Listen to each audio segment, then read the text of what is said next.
c'est rouge! Attention! Quelqu'un qui s'est fait renverser. Putain, le clignotant quand tu tournes là! Ça me rappelle qu'il y a du danger un peu partout.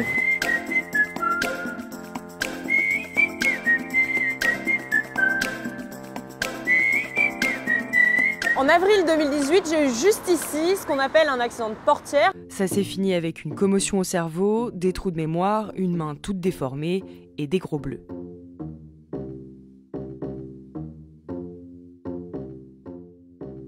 Cet accident, il arrive tellement souvent qu'il y a un terme qui existe pour le désigner, ça s'appelle l'emportiérage.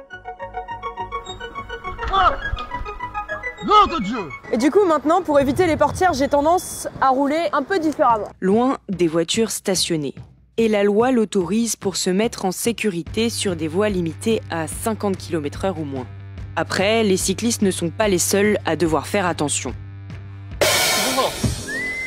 Pour les automobilistes distraits, voilà une technique toute simple pour ne plus embrocher de cyclistes.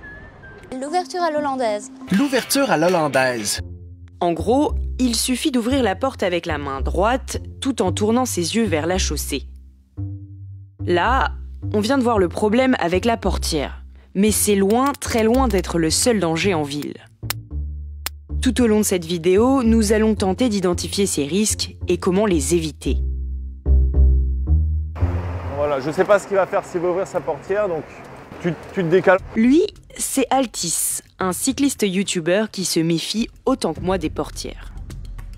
Avec lui, nous allons nous concentrer sur les risques qui nous menacent là où on se sent pourtant le plus à l'abri, sur les pistes cyclables.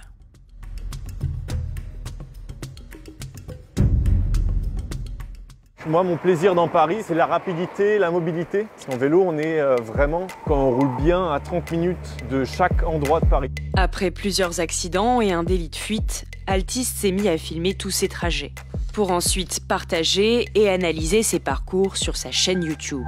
Là, par exemple, c'est lui qui commente. Hey!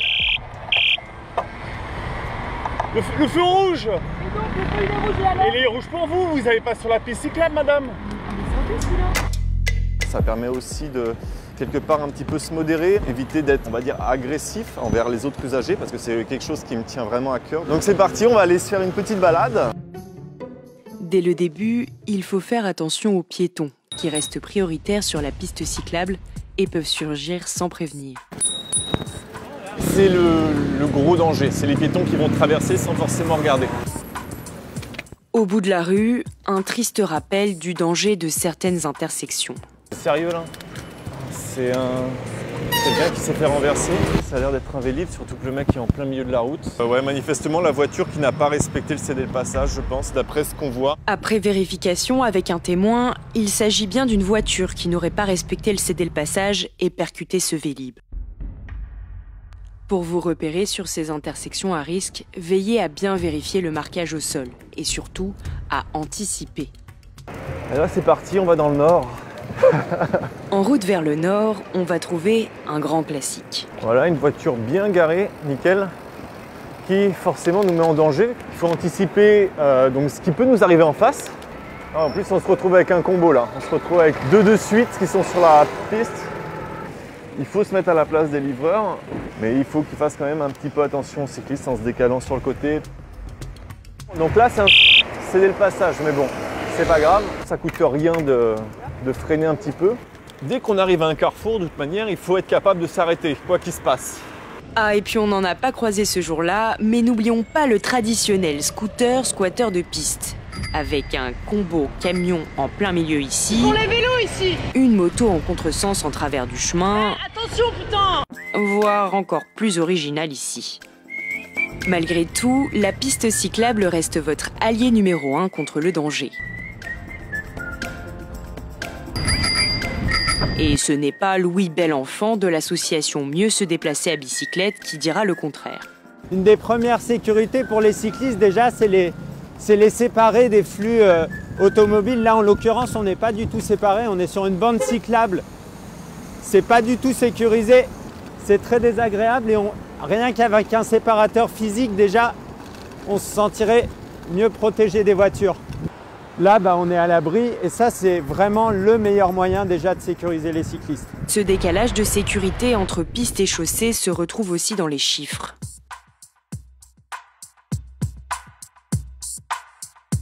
Entre 2012 et 2018, à Paris intramuros, 4124 accidents impliquant un cycliste ont eu lieu sur la chaussée, contre 796 sur des pistes cyclables. Ça va? Ces chiffres proviennent de la base de données des accidents corporels de la circulation.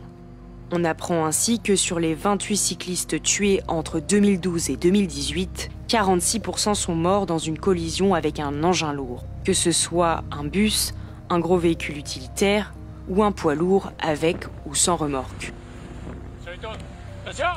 Parce que l'un des ennemis les plus dangereux des cyclistes, c'est l'angle mort de ces véhicules lourds.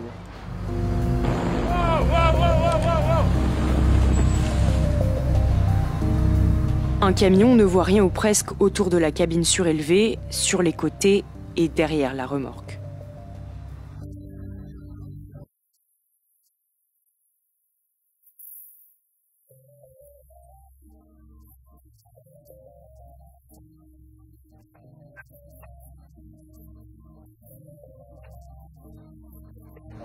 Alors évitez à tout prix de les doubler, restez à bonne distance et cherchez le regard du conducteur.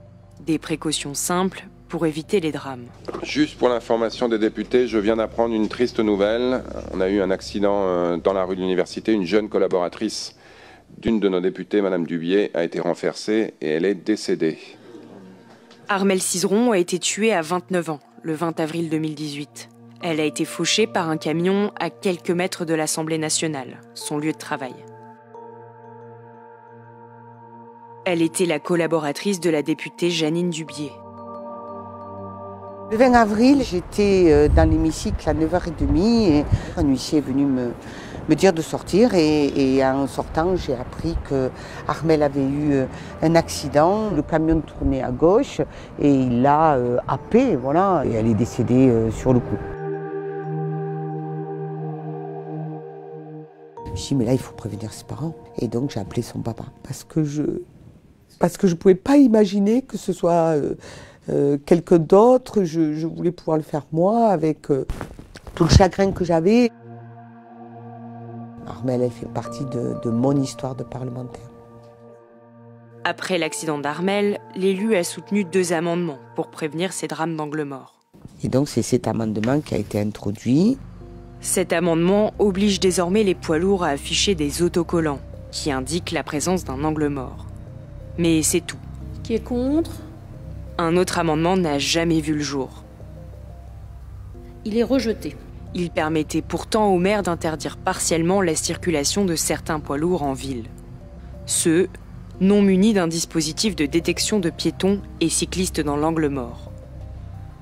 Seule une mesure européenne imposera ces systèmes à l'horizon 2028. Quand on est affecté par le deuil, on trouve ça inconcevable et pas acceptable. Il vaut mieux mettre 1 500 € peut-être pour équiper un camion que d'avoir à déplorer la mort, puis surtout dans des conditions aussi dramatiques.